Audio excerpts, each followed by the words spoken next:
It's live and recording. Facebook, Twitch. For 1 hour. Okay. Hello. It's 1:53. So we can go till like 3 o'clock. Cool. I have to be at Jeff's by 5. Mm-hmm. So we have to shop before that. I have rehearsal at 7 in Tewksbury. I can help you if you'd like. In what sense? Like with shopping? Oh, okay. Vernon said that he would get me after I think it was the workshop. Okay. If we can scoop Marnith, that'd be cool. Are we using my car? Oh, okay, I'll just use my car.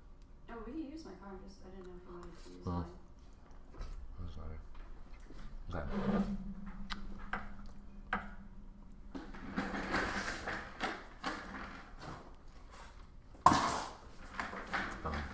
Okay. Is Jamie coming with us too? Yeah, he should be on his way. Yeah. Okay. Hello, sir. Hey. What's up? So, this is Lucy. Hi, guys. And she's here. This is a pop-up stream because it's obviously not a Sunday. It's not. And I don't even know who the hell's gonna be here. But Andy is still. I think Ashley is. So yeah, what's good? So, yeah, the reason why we're doing this today is because I'm never available on Sundays. Mm-hmm. Because of rehearsals, EM rehearsals. Mm-hmm. Yeah. So I'm excited. This is new. So yeah. So what do you want to talk about? Oh, okay. I wanted to talk about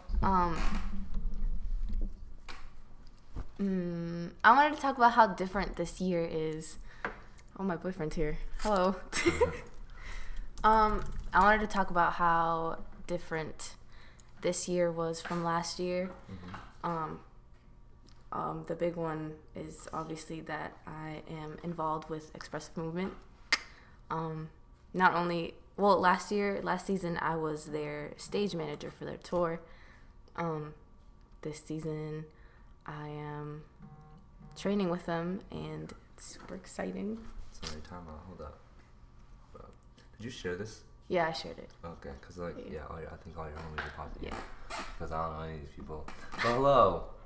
Hi. All of Lucero's friends. Hello. Yeah. We're just talking about life. All right. Yeah. Okay. Keep going. Yeah.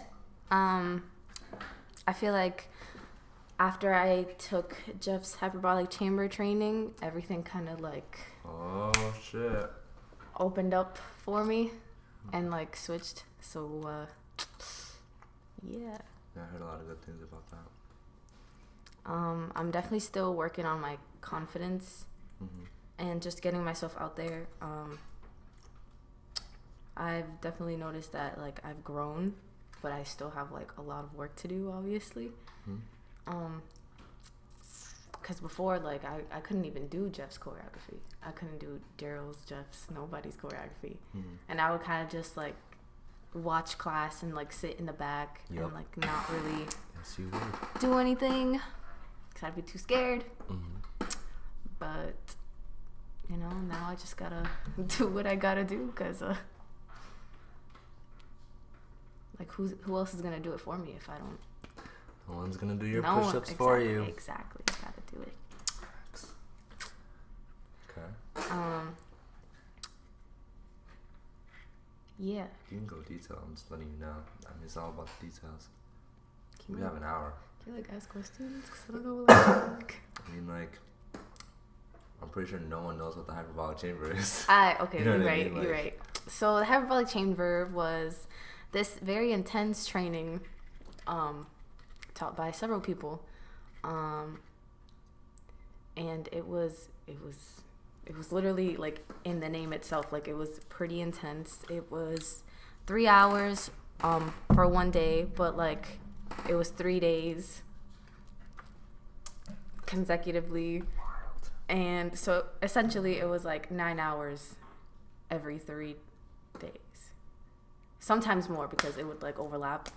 And it was like a mixture of like intense like workout sessions and also like mind sessions, like working on like your mindset, and also like spiritual sessions. And like the difference in trainings was it was nuts. It was kind of nuts.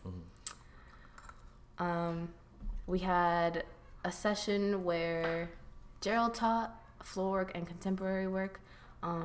We had a session where this wonderful lady named Jade came from all the way from Canada, and she taught like she kind of taught like this whole spiritual sessions. Like we were in a circle, like sharing a lot of deep and dark shit. Deep and dark shit. I heard about that one. Yeah, man. That one was epic. That one was nuts. I feel like after that, after that day, like we had not rehearsal. We had training the next day because that day was a Saturday, and then the next day we had to come back. Jeff taught this piece, and everyone was still kind of like getting their shit together. Everyone was still kind of like in a trance because of how deep things got, and the amount of tears and emotion that was put on Saturday, like on that Saturday, was nuts. But I feel like it was very necessary, but everybody was also like really drained. I mean, I know I was. So do what you gotta do. Tony. Hello, Tony. Hi, Tony. Thanks, Tony. I'm trying. Hell yeah.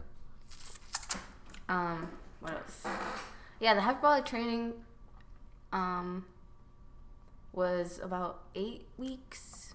So it was Friday, Saturday, Sunday, for 3 hours. And yeah, I believe I only missed like 1 day. So I put in some work.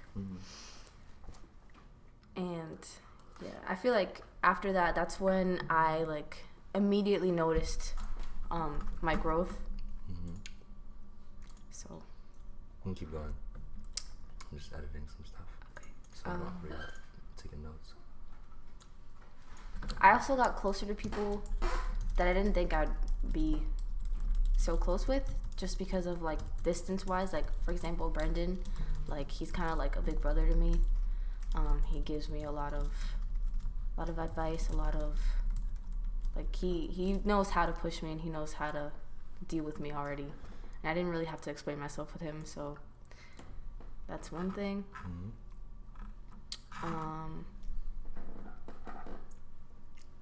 Yeah, I'm also working on detaching myself. So that's a really big one for me. That's so a really funny. big one. Everyone's trying to do that shit. That when Nini was on here, that was like her main thing. Yeah. That she talked about for like 40 minutes. I'm very emotional, and I have a lot of love to give. Like that's all I really know how to do, but I have to learn how to just like keep that to myself sometimes, because sometimes I just have a habit of loving too much and not saving any for myself. So that's what I've been trying to work on, as well as working on my mindset, because you've known me for like how long now, and my mindset has been like just like negative all around about myself.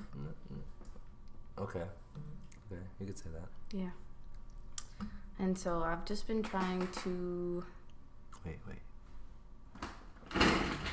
Darnell. You can keep going. Oh, Snoop? Yes, Snoopy. You coming to the Thanksgiving, bro? You should. He said, yo, talk to me right now. So, just to clue you in, right? So, these are live streams that I do called Real Talks. I invite a guest on the show, and we talk about some real stuff. We communicate with, you guys in the comments, but usually this person runs the show, whoever is on. And just right now, she's talking about my negativity. Yeah, that's what I'm getting into right now. I'm kind of like the type of person that I always know how to bring people up. I always know how to like bring good vibes and hype everyone else up except myself. I don't know how to do that. I don't know like how to maintain a positive mindset on myself. And I'm very self-conscious about literally everything I do. Literally everything. So I'm also trying to work on that. I'm also trying to work on being patient with myself because I can get a little overworked and very impatient. So, Oh, so I went to my high school. oh, word. I didn't know that. Wow. Yeah. Wait, which one? BAA or Brighton?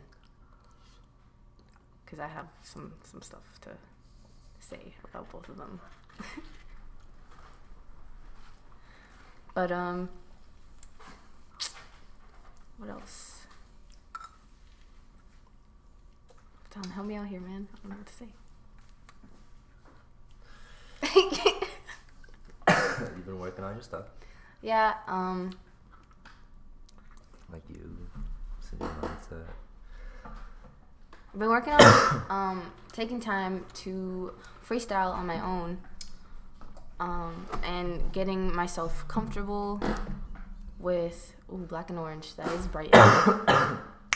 Brighton High School, trash, but it was fun. It was fun while it lasted. I can give a little background on that. So I started off at Boston Arts Academy from freshman year to junior year. I transferred my junior year because I couldn't seem to balance my academics and my arts, and my mom didn't really support the whole like dancing thing. She wanted me to just stick to my academics. So I ended up transferring to Brighton High School, and the switch was kind of intense because I went from going from such a diverse place and open-minded place to the opposite. Like Brighton kind of reminded me of a prison. So we had metal detectors every morning. Jesus. Like we had the building itself was like, it used to be a church. But I'm pretty sure it was a prison before because the building itself was just scary, cold, dark. We had like the administrative team like on every single floor at all times. We're kind of like treated like prisoners. But I mean, I didn't really talk to anyone for the last year that I had. Well, junior year and senior year, I didn't really talk to anyone except like the few people that I talk to right now. So like a handful. Mm-hmm. But other than that, it was alright. Brighton was okay. Yeah. Stop dissing my stomping grounds. I mean, it was alright. But yeah.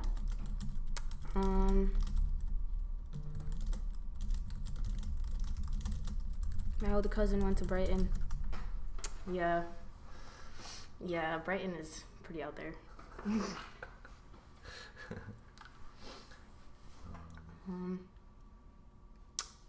Okay, so you're working on all these things. Mm-hmm. How? Which one? It's always about the dates. I don't know whichever one is is true to you and the loudest right now. So I've been surrounding myself with better people. For example, I've been hanging out with the RIP fam. I've been sort of training with them as well. Eddie, also known as RIP, has been trying to push me on my self-confidence, on my comfortability with dancing. Okay.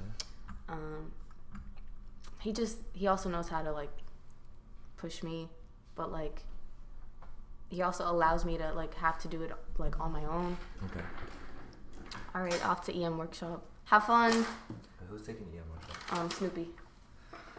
Thanks for joining us, Snoopy. Are you coming to the Thanksgiving? Yes, he is. He has to. But yeah, I've been training with the RIP fam. Been getting to know them, and yeah, they've been helping me out with that. Okay.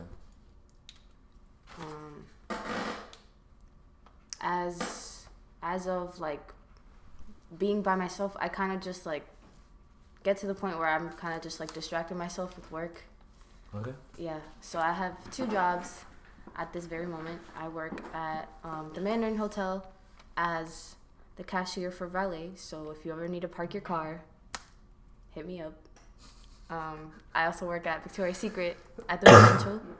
So if you need underwear, hit me up. Yeah. Those 2 jobs. I just got the job at Victoria's Secret as a seasonal sales associate. And that's like really different from my other job as the cashier for valet, because that one I kind of just sit around behind a screen all day, just grabbing money from other people that park their cars. So I'm literally sitting in an office for 8 whole hours, which can be really draining as like someone who like is so used to moving around so much. But the job at Victoria's Secret is kind of like, it kind of balances everything out. Because of the fact that I'm kind of like always all over the place. Like I'm like back and forth from the stock room to the floor, like folding everything, like hanging things up. So I feel like those 2 jobs really help with balancing like my movements. Because at my other job, at the valet one, I'm literally just sitting for 8 whole hours, and like that'd be like really draining for my body. That'd be really tiring mentally. And I'd come home like so tired, and I didn't even do anything. Like I wouldn't do anything for the whole 8 hours. We're not designed to sit for that long. Here I am. So yeah, the change is good. I also have to make sure that I don't overwork myself either. I'm trying to save up money for a car, but like I also have to like keep in mind of all the hours that I'm working, make sure I don't overwork myself, because that can be really bad for my body. So yeah, I'm kind of like trying to like balance everything out. So I'm working some days at Victoria's Secret, other days at the other one, so I know how to like balance everything out. Facts. Carla, she says, I'd rather move around and interact more than sit all day. That's true. Oh, he said I don't know yet. I think he bounced, but yeah, so that's that. I was gonna tell you a fun fact. We're screen recording, I think. Yeah, we're screen recording, right? No, we're not. No. This is not something. This is different. Okay, it's the camera. Okay. I'm just making sure. I need to get this for myself. I need to do more research, but there's things. So I'm gonna tell y'all a life hack real quick, okay? And when I believe in something, I'm like 100% about it. Okay. So there's a thing. I sound stupid. Called like a grounding mat. So as human beings, being especially like in cities and stuff, and like having like being on cement and wearing shoes and everything, all inorganic material basically, there's an effect. The effect that has on us is that we're disconnected from nature. Even though we're a part of nature, we're not interacting with it as often as we should. And the repercussions of that is just, it has to do with energy and health overall. So that's why like when you go to the beach and you're kind of like, your feet's in the sand, sun's out, and like there's water, and like you feel good, right? And you want to pass out. Most people, because we're all sleep deficient and stuff, you get sleepy, right?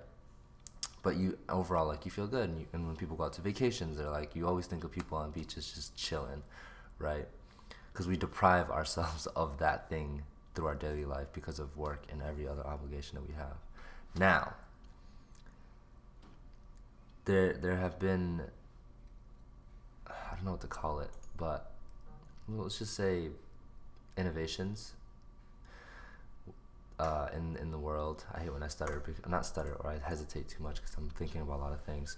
They're called grounding mats, okay? And there's different types. Like you can wear things, you can have it like on, like if you have a desk job, right, and you're just sitting there, if you buy a grounding mat and if your feet is interacting with that grounding mat, you're receiving the benefits, similar benefits as if you were like, if you had an office like outside, outdoors, and you were connected to nature. So the guy that I am studying and am a huge fan of, he's a holistic health. He doesn't identify as that. He identifies as a nutrition expert and fitness expert. His name is Sean Stevenson. He's huge in the world, one of the top podcasts in the world. And he has grounding mats, and he's been able to, test the differences of like if he's sitting at his computer all day and then like that normal feeling of like, oh, like, yeah, I'm kind of tired, like whatever, versus having it and just not having that be an effect. So you should consider that because it's definitely worth having. I know I'm gonna consider that and try a few different, like if I get a mouse pad or having one for the floor, or maybe like I think you can like even have like a grounding bracelet and stuff. Yeah. I'm also getting back on my crystals. On your what? Crystals. Oh yeah. I feel like that can like words are hard. I feel like that also has to do with like the whole like grounding thing and like receiving energy off of the mat. Or you could just ground. No, it's true. Because grounding means like to go out into nature, right? Or just like, oh look, grass, takes off shoes and just steps on it for a little bit. Because there's like electrical energy that goes into your body because we're electric. So, crystals are energy too. So there's power in that. So it's like, yeah. There was a time where I was like really into it, but ever since I started working and like kind of like distracting myself from everything that was around me, I kind of like forgot all about my crystals. So now I'm taking the time to get back into it and studying more and just dabbling a little bit on like more knowledge about them. I feel like now I definitely feel more different. Before, like for example, last week I was like having a panic attack at work just because I was just like in the office for 8 straight hours. Like I just felt like I was trapped, and I didn't know what to do. And but then I ended up having a conversation with Eddie Rip on the phone, and he was like, when's the last time you've done something for yourself? Like you do all these things for other people, like what are the things that you like to do? He was like, for example, I like video games. I like playing video games. That's how I decompress, blah blah blah. And he was like, what do you do? I'm like, I literally don't do anything. I don't, because like when I'm at home, I'm kind of just like there. I'm either like barely watching TV, or like I'm on my phone, or like I'm just so tired that like I just like fall asleep. And I'm like, well, I mean, like I color sometimes. Like when I'm bored at work, like I'll like print out some coloring pages and I'll start coloring. But like even then, like when I have moments where like I'm so yes, Tony, I would like to borrow your crystal book, please.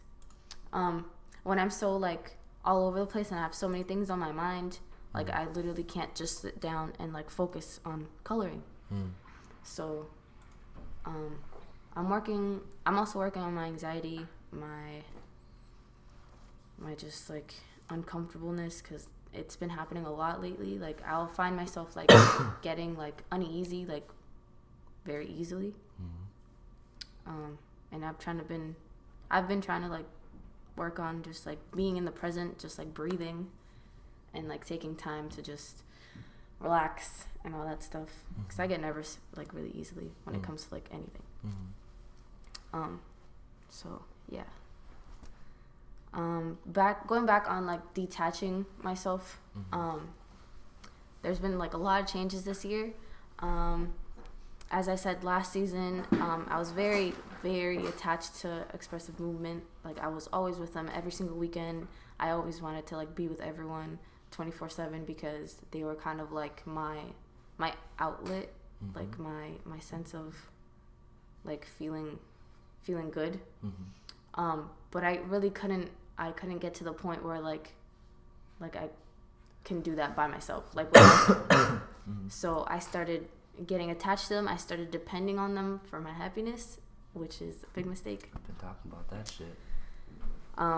And I feel like that was kind of like an eye opener for me because EM is great and all, but like I feel like things started to fall apart because of the fact that I had so high expectations of EM, and you know, like things happen all the time. Things happen, and when I noticed that things started changing, I was like, what's going on? Like this isn't how things were in the beginning or when I had first met EM. And so I had to look for other outlets and other ways to like deal with myself. And I'm still working on that, but I'm like trying to not get so attached to EM and everyone in it. Obviously I'm still gonna be very open and very loving with everyone, but I also have to learn how to be the same way with myself and when I'm by myself or with other people that aren't in EM. So yeah, I don't know, it all goes back to like having to learn how to just be by myself, because that was one of my like biggest fears. It's been one of my like one of those things that I've like tried to avoid for like years now. Like I've been like that since sophomore year. I would always like, whenever I have something to do, I would always want someone to like go with me, or like I would always want someone to be there. I like could never do things by myself. But like I'm still learning how to work with that. It can be really uncomfortable sometimes. Like let's say like if I want to like, I don't know, like get my nails done, like I always want to go with like one of my girlfriends or whatever. But like sometimes they'd always be busy, or like they won't have money and stuff like that. So like I'd be like, oh whatever, I'll just go like on a day where you can go. But like sometimes that day, like I can't even go that day. So like I have to like work on going places by myself because, you know.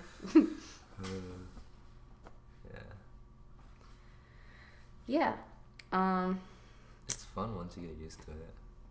Okay, once you just do it a few times, because it's like peaceful. What I do like about that. It's a double. It's nice if you once you can recognize all the benefits that come with dealing with just yourself. So like the good side, and I'll talk about the bad side. So the good side is like, okay, I don't have to output any energy to anybody, so it's all for me.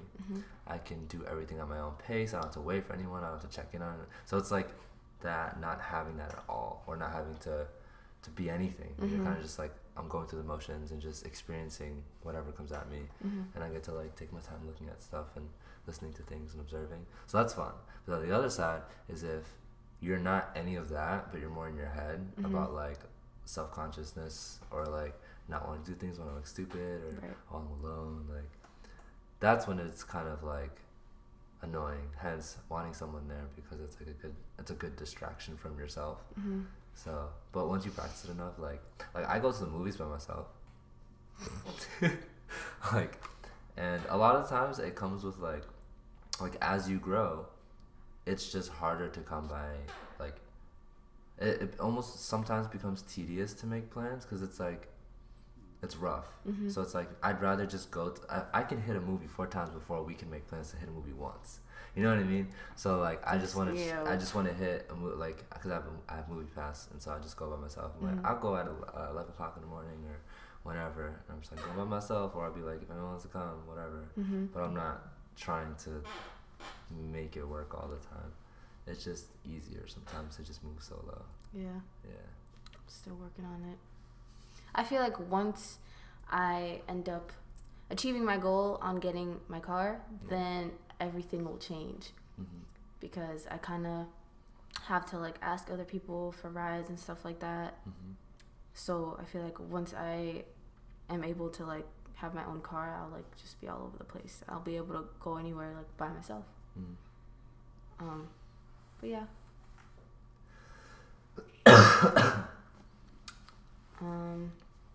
I wanted to talk about the people that I just like look up to. Mm-hmm. Like I feel like it's great because like I felt this way last year and I still feel the same way this year. Mm-hmm. So for example, like my main big inspiration is Gerald. Like as a whole, she's kind of like the big sister that I never had. Mm-hmm. And she's there for me in like all aspects of everything. She pushes me, but she's also there for me like emotionally, but she's also like that big sister that'll like tell me like how it is and tell me like what I need to do. But also she also lets me figure things out on my own. And I just like enjoy her as a whole, and I tell her that all the time. Yeah, I just really look up to her, like, in everything. She's like, fire. As a whole. I love her. She's fucking lit. A lot.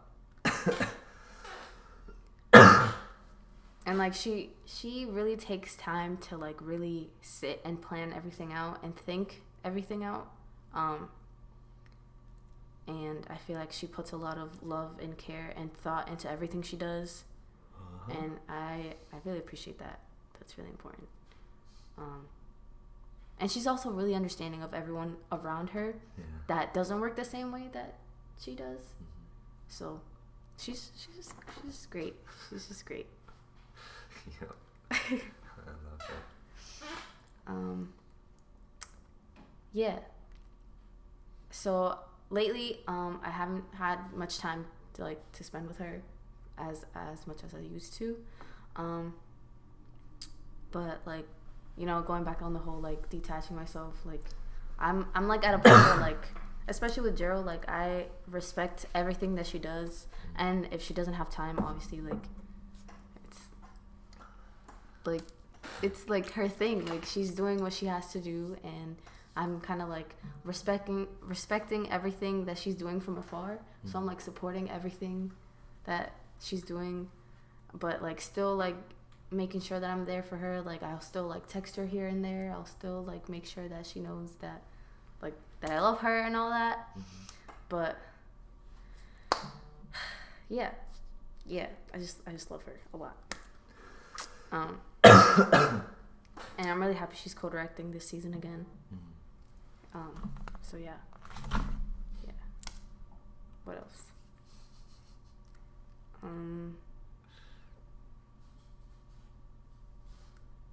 What else did I want to get into? I don't know. That was just talking about looking up to people. Oh. Or to person. Oh yeah. Okay.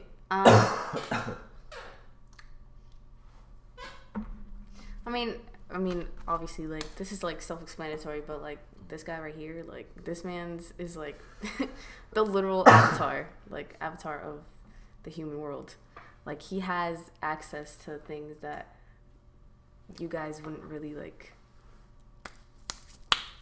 Words are difficult. But this man's can really help every single one of you guys. Like, if you have any sort of issue, any sort of questions, I feel like he can answer most, if not all of them, when it has to do with like eating better, like managing your money, or like managing your life, any type of business that you want to like get into. Like, this man has the answer to all that shit.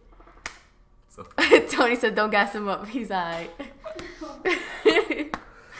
No, but this man's like, I don't have the proper words because I'm really bad with words.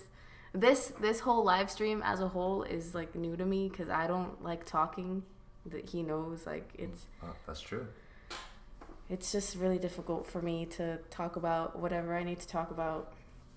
So, and I feel like I've also grown with that as well because in the beginning I never knew how to like keep conversations going. That's true. Garbage. I was trash. She was so bad. I was like, because I always felt as a friend that she has things to say, but would just never say it. And so I was like, I challenge you to try and just make conversation, even if it's meaningless. You gotta start somewhere. So this is actually pretty impressive that you're just going. I'm trying that hard. No, but yeah, this man's just look him up, Detach, on every single social media.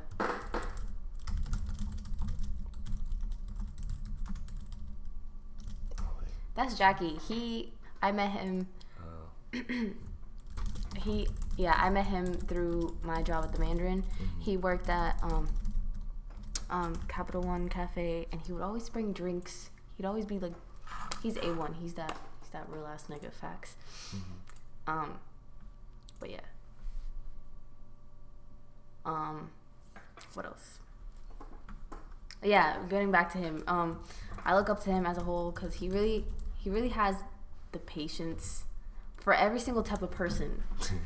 Like, I feel like obviously like everyone knows that every single human being is different, and the way you handle or the way you deal with every single human that you're surrounded by is amazing to me. And it all goes back to detaching.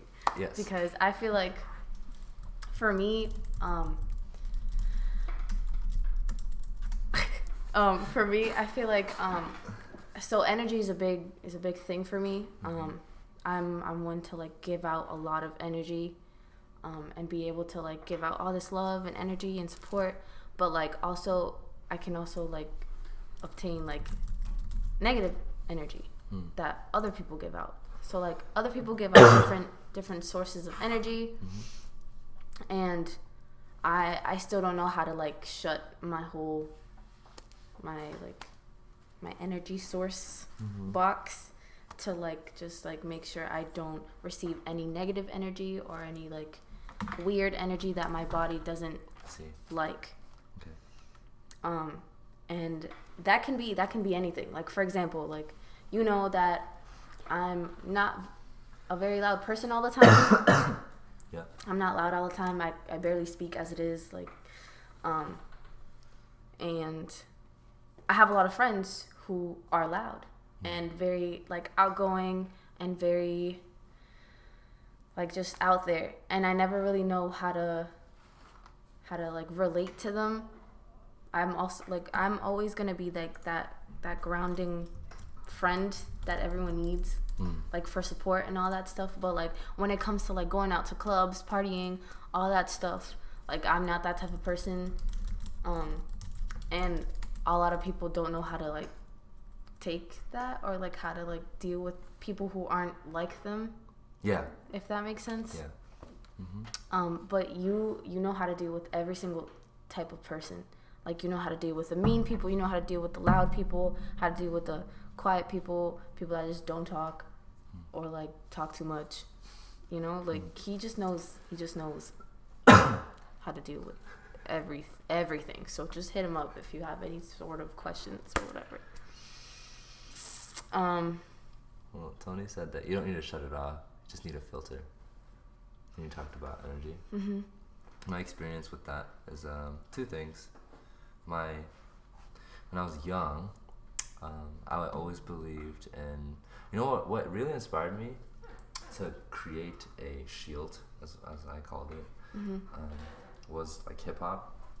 Because what I didn't understand was, I'd always hear, you're a product of your environment, right? But then I'm like, well, what about people who rose up from the hood and like became successful? That was me at a young age. So just like, well, they weren't a product of their environment, even though we all in some way are technically, but it's just learning how to evolve past it, or using your environment to escalate you to a different place. Some people are like, this is my environment, I feel like I'm trapped here forever, whatever, right? So that was my first thought. And so I took that in, took it to heart, and just kind of went through life that way.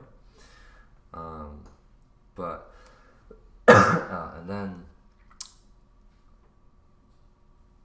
there was a really long time period of where I would just brush things off if it was negative. So if it was negative to me, then I would not pay much attention to it, or just make sure like, okay, well, I'm never being around this person again, you know. If you would talk about petty stuff or just things that were annoying, I would just be like, I would skip over it. Like, I'd just be like, or I would try to change the conversation, but aggressively. Facts. And I still do things like that today, but it just depends on, like, my tone's different, my intent is different, and sometimes I let it go because I think it's important for people to release, not to be like, no, that's stupid. Why are you talking about that? You know what I mean? Because that's not nice either. Facts. So that just comes from experience, but the key to that is empathy, right? So, but that comes with internal work, because you can, when you talked about having so much love for everybody else but not having any for yourself, where it's like you can have more love for everyone else once you figure it out for yourself. So empathy is the whole, that's why, like, I can't, the reason I'm able to deal with different types of people is just because of empathy. So, and I make general assumptions of, like, I don't know what that person's going through, and like I take that to heart. Like, some people will say that and forget. Like, the moment that someone comes out your life, you're gonna be like, oh, why? Like, why are you coming out of my life? Like, you're such a dick. And I'm like, I don't see that. I see something different. Right. So I'm like, let's look at the intent here. Like, I'm like, okay, insecurity.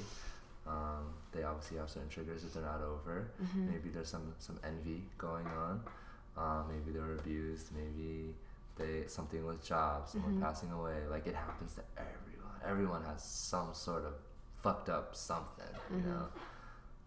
And so when I tap into that, and I know that we all have that, then it's like, why am I gonna put any energy at being mad at you when I know that you're suffering? Right. You know what I mean? It's like everyone's suffering, so like there's no need for me to add to the mix.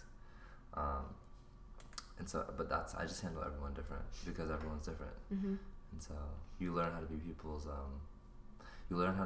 mirror in a healthy way. Because that's the only way. And that was an accident. That was like, my goal has always been, I want to be able to, no matter how successful I get or no matter how much I change, my goal is always going to be to, I want to learn how to communicate at people no matter what status they are or what background. So whether you're wealthy, or you're privileged. I had this whole discussion on live stream. Or, the opposite, or like you're from the hood, or like you have a shit background. All these different things, knowing how to communicate their language. Right. But that's how. That's just me going into a random segue. I just feel like what you said about like being conscious of the other person is something that a lot of people lack, just because of what was I thinking? It's kind of just like an impulse. Like, people's first thought is like, for example, like if you were to like stop talking to me, like my first impulse would be like, why'd you do that? Yeah. Like, what? But like, I feel like the thing that a lot of people lack is just like being understanding and being like very conscious of the other person's life or feelings, because I feel like things happen for a reason, and a lot of people like sleep on that. A lot of people aren't really open to like, so for example, like this generation is very like, what's that word, like, well, you said this generation, right? Yeah, this, like, as in like my generation is very very like pinned on cutting people off. Oh, okay. On what were you gonna say? Like wanting instant satisfaction for shit. Oh yeah, that too. I forget what that's called though. Oh, instant gratification generation, because y'all growing up with cell phones, things come to you mad fast. The thing with me is that like, I feel like I will always be grateful for the way my mom raised me, because I didn't get a phone, or I wasn't like able to have access to like a phone until my sophomore year of high school. Okay. I wasn't allowed to do a lot of things until I was 15, 16. And I know a lot of people would like look at this and be like, what the fuck, like that's dumb, like blah blah blah. But like at the same time, like I got to appreciate a lot of other things. I got to learn things very differently because of that. Which is really funny because like something that's always talked about in my family or between me and my brother is that he like thinks that I'm spoiled compared to him because he was brought up and raised differently than I was, and he always tells me that I was allowed to do more things like now at my age when he wasn't. Yes. So but I just find it really funny because like seeing myself and like seeing how I am now and like comparing myself to other people or other people from my generation, like I just feel like I don't know, I just feel like everything is based on like how you were raised. Yes. So if you were raised on a like in a negative environment, like that's what's gonna come out. If you were raised in like in a secure environment, you're gonna be more like distant from everyone and more like closed off on everything. Because if you were kept in and if you were like not able to like go out, or if you were like raised with like strict parents all your life, then like it's gonna be really hard for you to open up to other people or open up to anything really. That's how it was for me.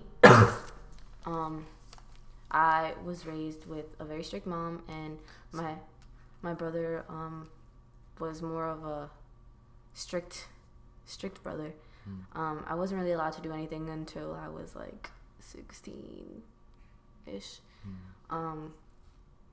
And so I feel like that had a very big impact on who I am today.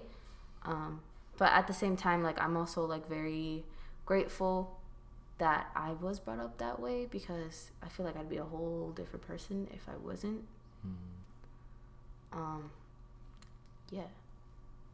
Yeah, I just feel like it all goes back to like how everyone was raised, and like the difference in like how people react in generations. Like for example, like you, like you're like very different compared to me.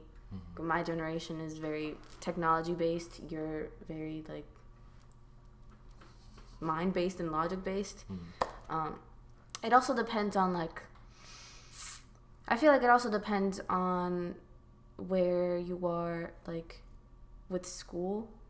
I feel like I was never like really a school person, and like with people who were like, you know, like honor roll students or like straight A's students, I feel like they take that shit like everywhere they go. But like with me, like I was a straight C student, B student here and there. Yeah. But like the only knowledge that I take from school are like the basic times tables, addition, subtracting, all that. And now you don't need school. Yeah, that's why I'm not necessarily enrolled in school at this point. Same. I walked away from that shit. I'm also about to get into that mad quick. Oh yeah, school. School is trash. No, so I feel like It depends. it really depends on what you want to do. It depends on the type of person you are. It depends.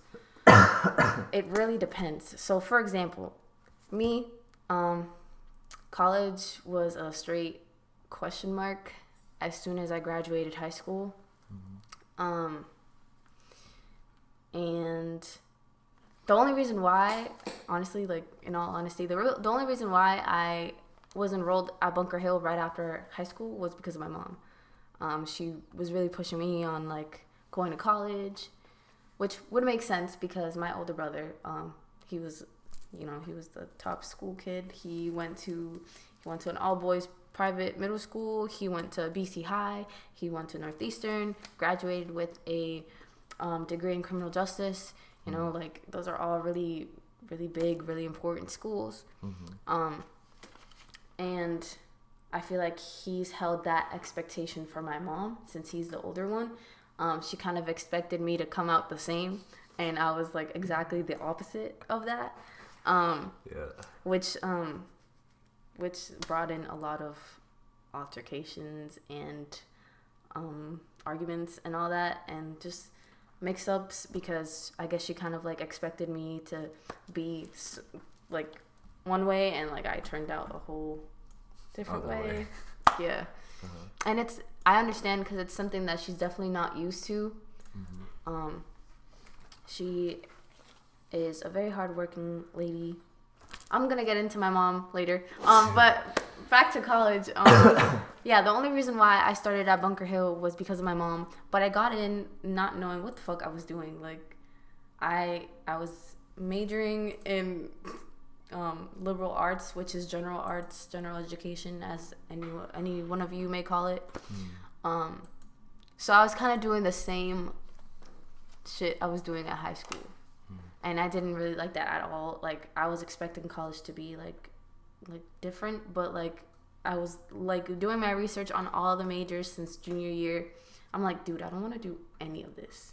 None of this like interests me whatsoever. Yeah. Why would I spend thousands and thousands of dollars doing something I don't want to do? Yeah. Just for a piece of paper. At least you thought about it. Some people just kind of like suck it up. And I just like I'm the type to like question a lot of things. It's good. And I just didn't like that. You know, and it's funny because like I wanted to please my mom. I wanted to like go to school. I wanted to get a degree. I wanted to like, you know, be able to like get my shit together. But like I'm like this isn't gonna help me whatsoever.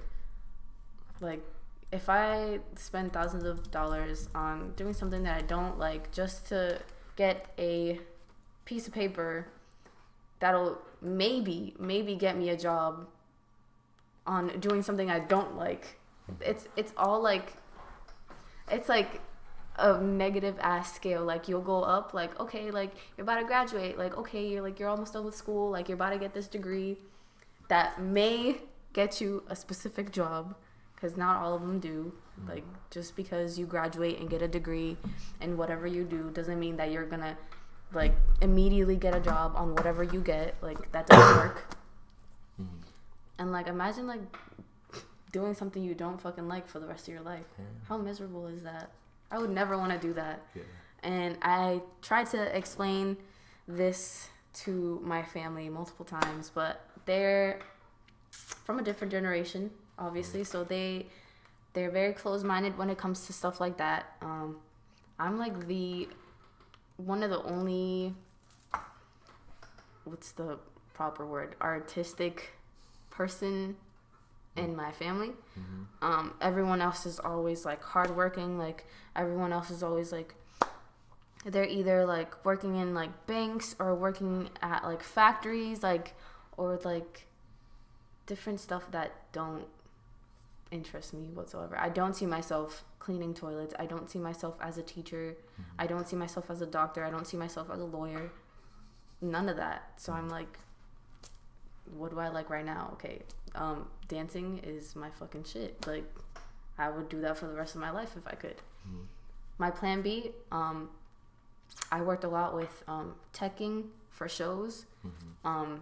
As I said before, I was stage manager for EM last season. I would handle tech when I was at Boston Arts Academy.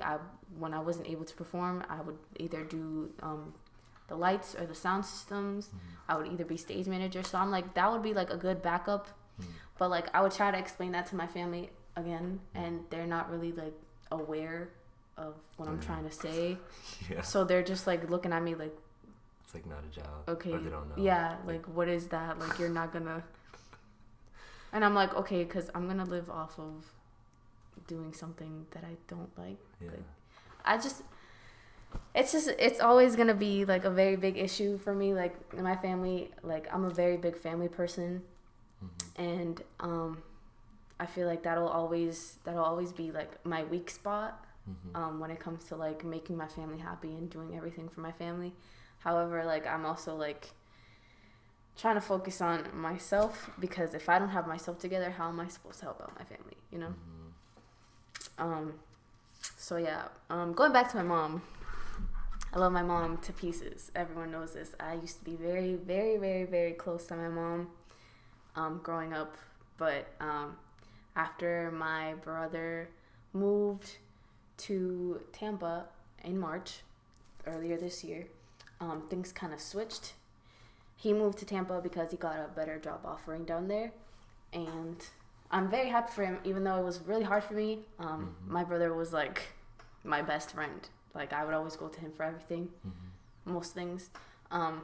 And he was always like my right hand. Like, he would always like, yeah, he was just, yeah. And that was really hard for me, but it was like even harder for my mom, because I feel like he is like her source of like comfort and like de-stress. Like, yeah, he was her source of like staying sane, basically. After he moved to Tampa, things were kind of like weird between me and my mom. Like, she was like depressed, but she wasn't aware of the fact that she was depressed. She didn't know how to deal with it.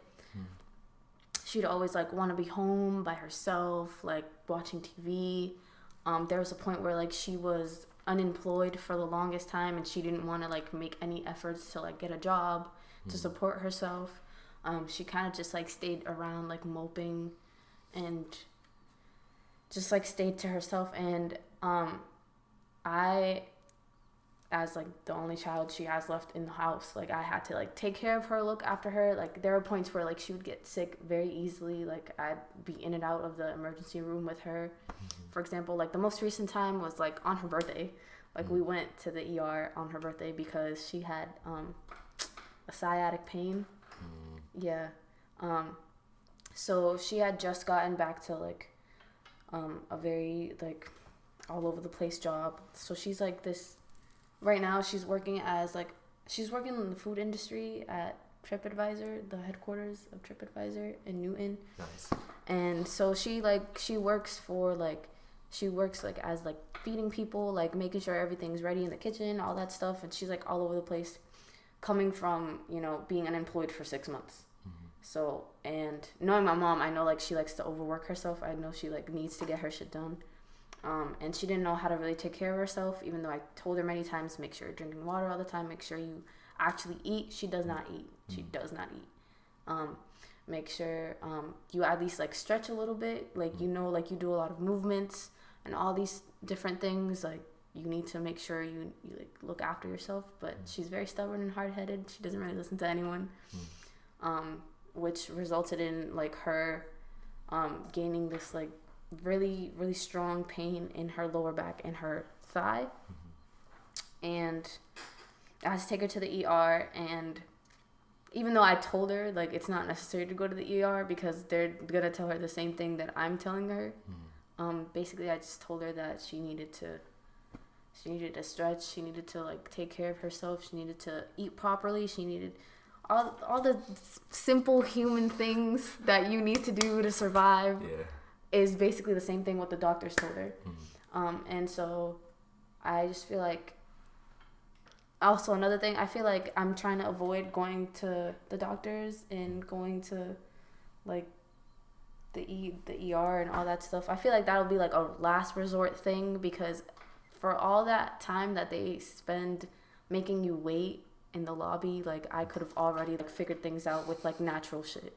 Like, I'm not about to like wait 6 hours in the lobby just for y'all to give me some pills or some medication that my body will eventually get used to and just not work. That's another thing about my mom. Her source of like feeling better are pills. And that worries me a lot because one of the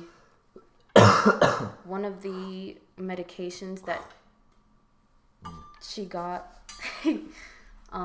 from the last time we went to the ER was this different type of pill. It starts with a Z. It's not Xanax. It's another very strong one that really worried me. I'm like, you shouldn't be taking that because that's scary. Especially knowing her, like she likes to depend on her pills whenever she's like feeling any type of way. And yeah, she's a mess, but I love her.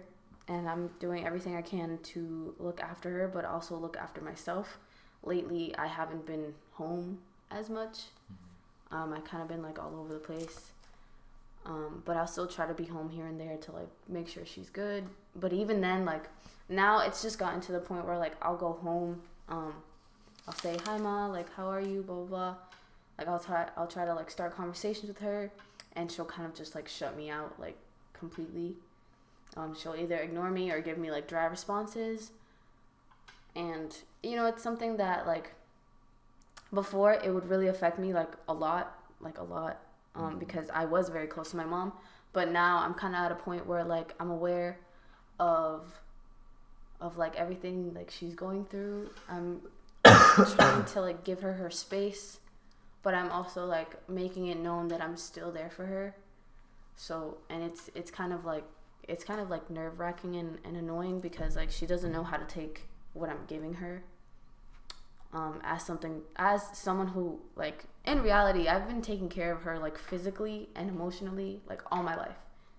Like she's like I would be the person like she would go to when she needs to vent. Like even when I was little, like she would vent about my dad all the time.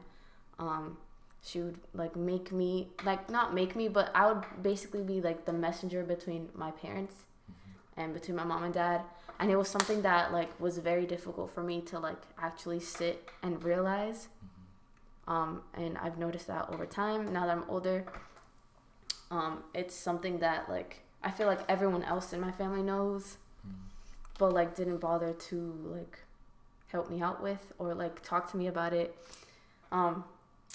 Basically like my whole family is just like really bad with communication, like really bad.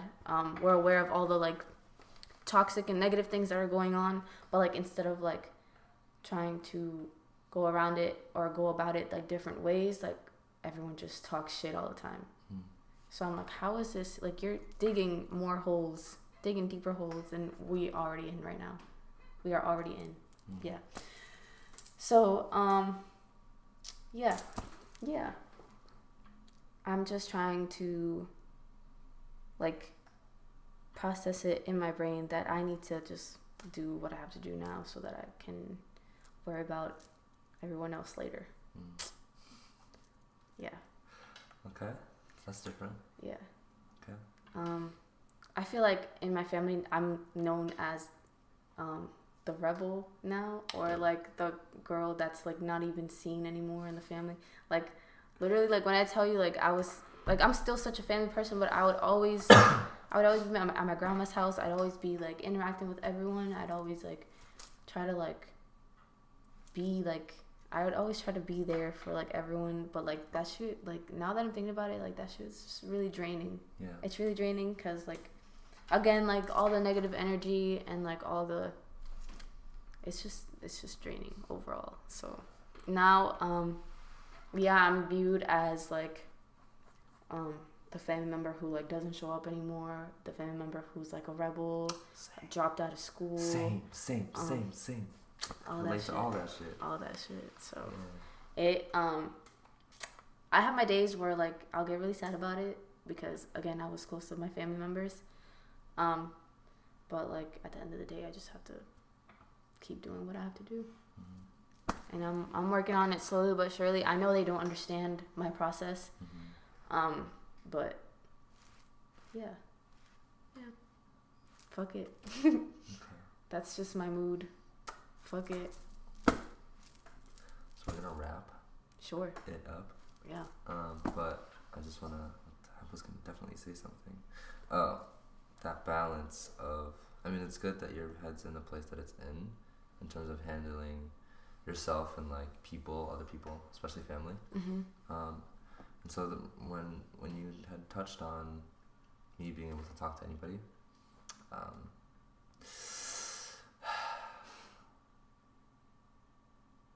knowing how to speak people's language is important. Same bro. It's Josh. Yeah, Josh. You guys, I'm the black sheep of the family. Yeah, I feel you, man. It's funny how most of us are that. Like in this team, there's a lot of us that are like that. I don't even get invited to things anymore. Honestly, same. Same. You're coming to the Friendsgiving, right?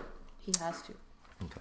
So I was gonna say, speaking people's language is important, and this is, for me, this was a skill I wanted, right? So anything you want, as long as you're like, okay, I want this, and then I don't know how it's gonna happen, but I'm gonna walk in the direction that I feel like it's gonna be. So for me, it was learning how to just talk to everyone, and then eventually I was like, oh, this thing's important. I guess I'll listen, you know. So it didn't, come natural. So like when you see this version of myself, it was years, right? With no blueprint. I'm out here giving blueprints to people. You know what I mean? You didn't have that before. That's what I'm saying. So that's why it took me a long time. So speaking people's language is important because you can, be the rebel and do things your way, which is nothing wrong with that. I think that's great because then you can move faster and not have to worry about. For me, it was I want to move fast, yes, but I think an important way to help communicate messages to people is to learn how to speak their language. And all that means is it's almost like tell them what they want to hear. So if your mom's like, think of all the things that you think your mom wants you to be, right? Everything from achievements to behavior. If on some level you can find where you're like, okay, I'm willing to do that, that's where it's like, oh, okay, like the same, like for me, it's always, for my mom, it's been doing basic stuff around the house. Even though I fucking think it's not as important, I'll do my other things first and do that last. So like I do it at my own pace, mom. Like I'm not gonna be anal about it the same way you are, right? But then I was like, let me just try and put that a little more at the forefront so that we can probably have a shot at dialogue, right? Because I was like, let's see if that's worth the trade-off. And being consistent with that on top of then also bring the you that believes in what you believe in, because if you're just straight that, this is beyond family, this is just for anybody, it's hard for some people to hear you because it doesn't make sense, right? It's like, yeah, like I don't know what the fuck you're talking about, and so for me, that's why it's important to learn how to communicate at someone's level, that if you were trying to get something out of them or for something for them, and if for you it's like, oh, I want to help my mom the same way I want to help my mom, like it didn't happen with me just straight up being 100% rebellious. You know what I mean? It's like, well, I'm still following certain rules, like, attempting to sometimes follow, like calling her, texting her, like those little things that are like, in her book is important, even though in mine it's like, it may not be the most important thing, you know what I mean? But for her it is, and I have to respect that. Right. If I want to be able to communicate what I think is important to her, right? And so then with that combination, you're able to then kind of creep your way into their philosophy of like, maybe I do worry too much. You know what I mean? Because me just saying, oh, stop worrying. Like, well, why does she worry? Right. It's like, let's see. The exterior reasons are, oh, does he have a job? Like, who are his friends? Is he drinking? So it's like, if I can check off a lot of things, like, okay, that helps a little bit. But then then we can scratch that BS that she puts to the forefront. And then she's like, well, that's just the way I am. I'm like, no, mom, that's how you choose to be. And like, let's talk about it. You know what I mean? Then we get to some real dialogue because I was able to kind of check off some things, right? But the only way I can get even to that place is through self-development. So I can't bring anything new to the table or anything useful if I'm not doing the self part. So that's why that balance is important. If you go, cold turkey, and you don't give a fuck, and you're just trying to do what you need to do and then come back, some people will do that too, It just depends. I think that if we're overly concerned with, like, if we have like parents who aren't healthy, like I know, like for me or Jamie or whatever, where we don't have that luxury. I'm not saying my mom's not healthy, but like just being conscious of it. Yeah. And we're just like, oh well, I don't want to further fuck things up. So let me on some level. Now I have to learn this whole compromising thing a little bit. So I mean, yeah, the effort is there. I just feel like it's a struggle because, I feel like, how easy was it for your mom to be open to what you were saying to her? Not. But the thing that made things confusing was that I could never tell if it was my mom's words or my dad's. So, because I would mostly talk to my mom, so my mom would act as the messenger, or if it was like, I'm like, is this what you believe or is this what dad believes? Because they had different viewpoints. I never knew who was who. And once I started to learn that, because at first it was like, oh, like my parents suck, or like it's just my mom, and I would only sometimes see my dad being like lenient about certain things, or the opposite. So she was tough for sure. And when my favorite person to talk about this are Jamie, and if Monica ever gets into it, I mean, Monica never gets into that because it's whatever. But like if you ever talk to Jamie, like he always say like, you know, his mom used to not be this way, and it took him forever, and I used to be scared for him, and now it's like she's such a different person. It's like it takes time. So as I evolved, she evolved. If they claim that they love you and all these different things, so you know, it helps that I was like, yeah, I don't smoke, I don't drink. Like she can say certain things like, yeah, you know, he doesn't do this. That's the in her mind, it's like, yeah, a check. You know what I mean? And then, but like what didn't come easy is like, yeah, like he dances and stuff. Like it's not. But after the convention, when she went, now she's like, yeah, like he does this and he's great, and like his friends are really good people. She couldn't, even though she like wanted to support that and say it before, but now she can like proudly, you know, say it because she was able to experience it. And that took, I was 24, yeah. 8 years into the dancing career, then she's able to fucking come through, and you know what I mean? Like, that's what I'm saying. It takes time. Patience. Yeah, but if you can have it for yourself, you can have it for other people. Because you start to recognize, like when you get mad at yourself, you start to recognize, oh, it's because I'm impatient. I don't have any patience for myself. My dumb ass being like, oh, why aren't you good enough? It's like, well, I didn't put in the time. I gotta be patient. So my thing is like, I don't know how to, like, how do I, alright, so with dancing, right? Okay. Dancing is like one of the most important things in my life right now. How do I get to the point where like I'm so comfortable with just dancing wherever the fuck I am? How? Yeah. There's so many different ways. Like, so some people will give you one piece of advice, but I think it's always go back to the answer to everything is always going to be holistic. So look at the whole thing, right? So don't just zone in on one thing. So, all right, what are some tips? People will be like, oh, just go to sessions, go to jams, freestyle, right? But I go to all those and I'll just stand there. I'm saying that's a piece of advice, right? So like, okay, going there is one step. Now participating on some level, freestyling on your own, a lot, freestyling, filming yourself, freestyling in public, freestyling when it's not appropriate to do so, and so when you try for those things and you say you know hit a mental wall, which you do and you will, and maybe you're not paying close enough attention, you're like, oh, okay, what's preventing me from just either joining in or doing that right now? It's like, oh, I'm recognizing that I'm so self-conscious. I feel like I don't have enough training. Like that, things will start coming up. And then you start dealing with those questions, right? So you're like, okay, why am I still self-conscious?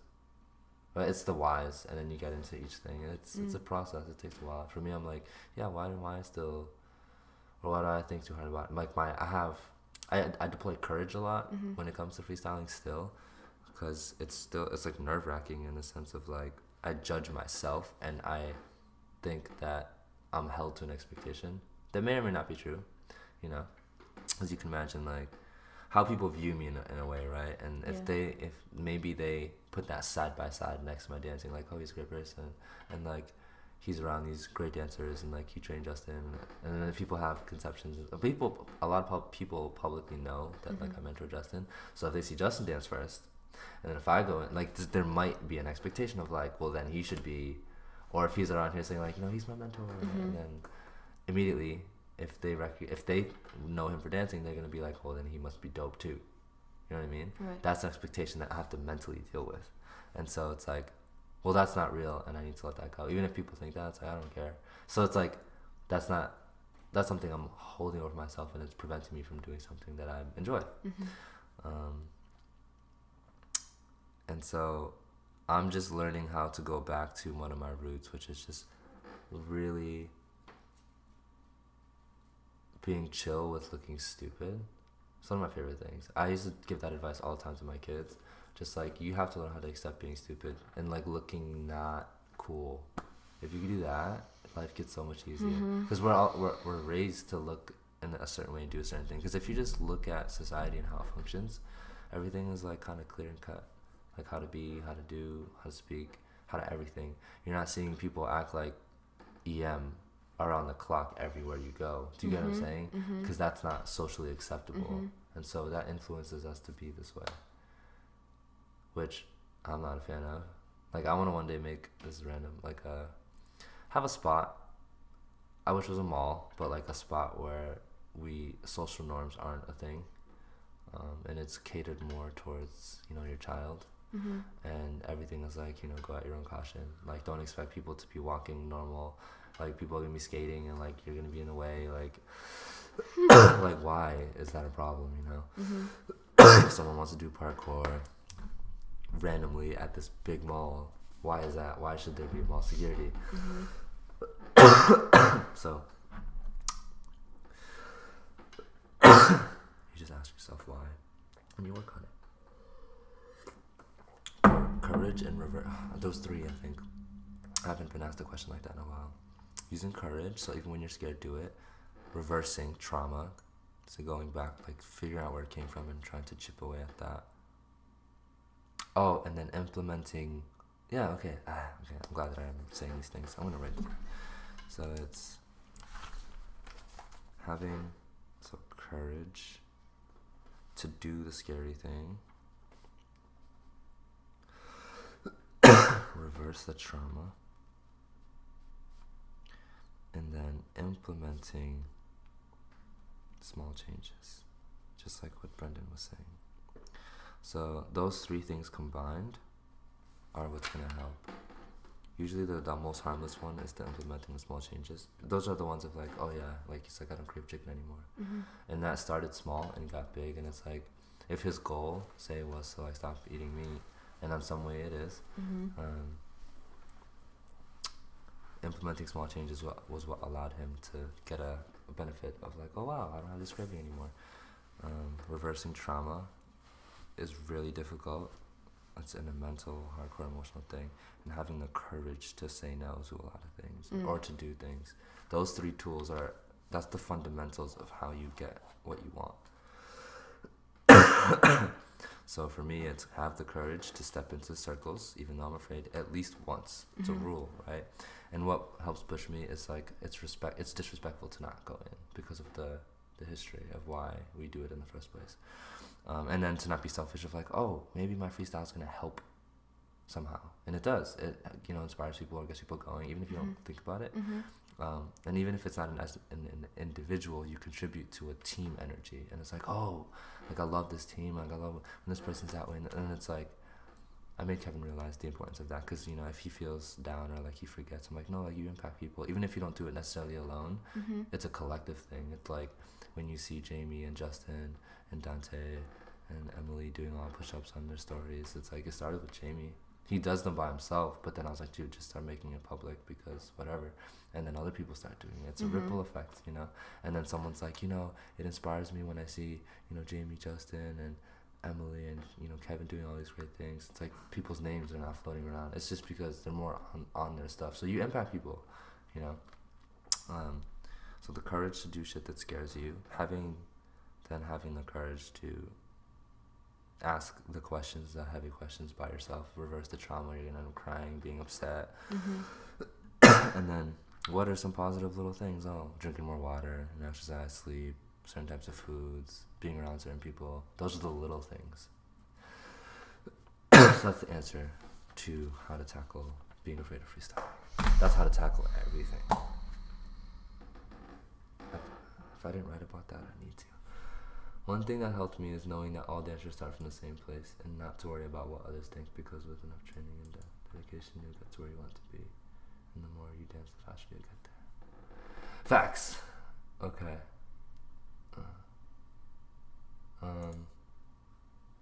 Tony gave me 2 bits. I need a screenshot. It says go to the button with the bit sign on the bottom of the chat. Click on it.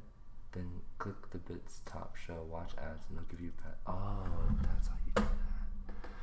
So this, okay. So I'm learning how to do all this stuff now that I'm an affiliate, which is a huge deal. So when people sub to my channel, I get like, if with the free, because you like, people could do this if they're crazy. You know, they can give me, you know what I mean. But you can, with the whole Amazon Prime thing, you can do a free thing and give me whatever. But he sent me 200 bits and Tony sent me 2. I think it's $0.01 per bit, so 100 is $1. So what you can do is, I don't know if you can do it on mobile. I'm gonna check now. And you have an iPhone, so I know that things are slightly different. Let me go to someone else's channel. Actually, yeah, can you just go? Do you have Twitch on your phone? Because I never get to play with this stuff and see. And then if you just pop into the stream. And then, okay. So the heart is for the file. It's going to circulate. Doesn't support me because I'm not a partner. That's the bit thing, right? So bits are special offer. Let's see. It says get bits. Watch ad. Okay. Dope. So when you do that, it gives you bits. Oh. So then when you have bits, you can give them to me. Word. Except I've never given bits to anyone. I didn't know you could do that. So when I looked at his thing, so I just want to see. Because this guy was saying he was farming bits and then just giving them to me. I was like, oh, that's cool.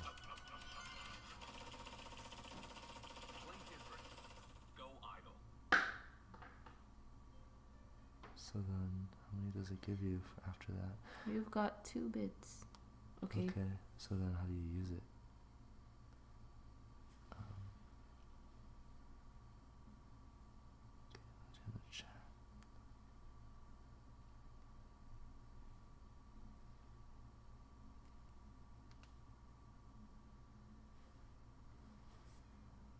Okay. Wait, so how'd you do it? I don't even know how to do it. So you went... So you tapped the bit. Oh, okay. That's cool. Nice. Thanks for the bits. I gave him my bits. Okay. All the bits. Alright, so we're gonna end stream. Because we bye, guys. have to be at just by 5, which I don't know. Bye. Alright. Well, the stream will be up for you guys to watch later if you want. Yeah, have fun. Yeah. Everything you need to know is in the Facebook description. It's not on Twitch, but yeah. I'll see y'all tomorrow because I'm streaming tomorrow. Peace and love. Let me stop the recording.